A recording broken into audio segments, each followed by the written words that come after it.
ایک ہے نماز ہم پڑھ لیتے ہیں، آپ نے سارا پڑھ لیا، سارا تعدیل ارکان بھی کر لی،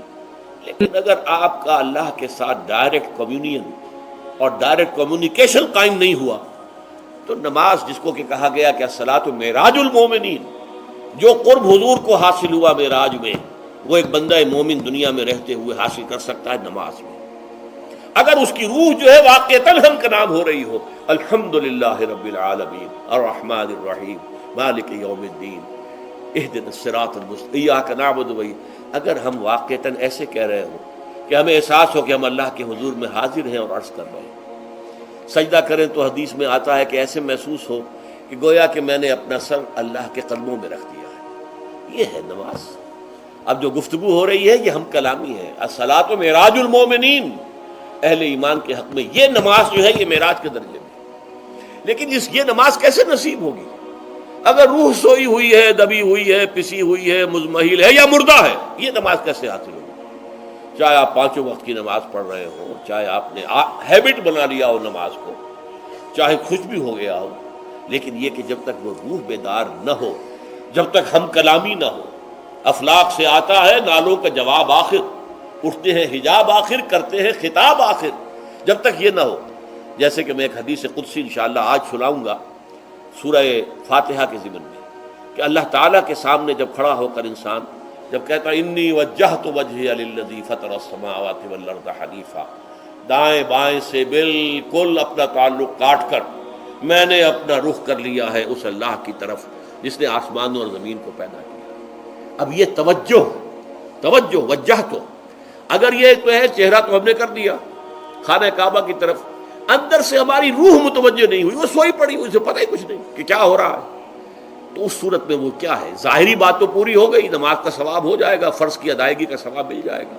لیکن وہ اصل نماز تو حاصل نہیں ہوتی۔ یہ ہے وہ بات کہ وَإِذَا سَأَلَكَ عِبَادِي عَنِّي فَإِنِّي قَرِيبٌ، اے نبی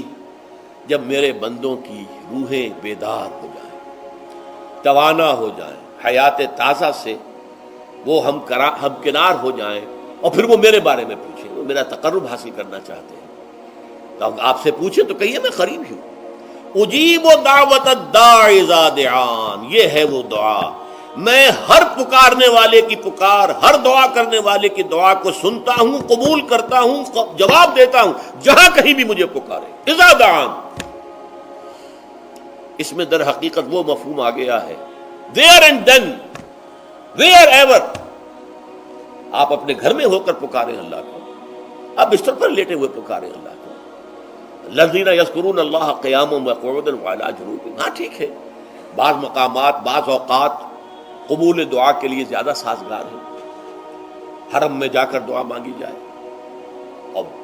منا میں عرفات میں خاص طور پر، جبل رحمت پر خاص طور پر، ملتزم جو ہے کعبے کا اس پر خاص طور پر، وہ ایام بھی ہیں خاص، لیکن یہ نہیں ہے کہ بقیہ دنوں میں آپ کے اور اللہ کے درمیان کو بڑا فاصلہ ہے۔ یہ سارا دنیا میں مشرکانہ نظاموں نے تصور پیدا کیا، اللہ تو دور ہے دور ہے دور ہے دور ہے، پاک ہے پاک ہے پاک، تم ناپاک ہو ناپاک ہو ناپاک ہو، اور تم تو بڑی پستی میں پڑے ہو، تم اللہ سے براہ راست ہم کلام نہیں ہو سکتے۔ کوئی درمیانی چاہیے، کوئی لنکس چاہیے، کوئی پجاری ہوگا، کوئی پروہت ہوگا، کوئی پنڈت ہوگا، کوئی پیر ہوگا، کوئی پادری ہوگا، کوئی پوپ ہوگا، اس کے ذریعے سے تم اللہ سے ہم کلام ہو، خود نہیں۔ اور جب ذریعے بیچ میں آ گئے تو ان کی مٹھی گرم کرو، ان کی چاپلوسی کرو، ان کو بھی جو ہے چادریں چڑھاؤ، ان کو نذرانے پیش کرو۔ یہ ہے بدترین ایکسپلائٹیشن جو مذہب کے ذریعے سے نوع انسانی کی ہوئی ہے۔ یہ دو ایکسپلائٹیشن دنیا میں ہوئی ہے تاریخ انسانی میں، ایک بادشاہوں کی طرف سے خراج دو ہمیں، محنت تم کرو گے کھیت میں، آدھا حصہ ہمارے پاس آئے گا، ہم عیش کریں گے، ہم سٹینڈنگ آرمیز رکھیں گے تاکہ ذرا تم بغاوت کرو تو تمہارا سر کچل دیا جائے۔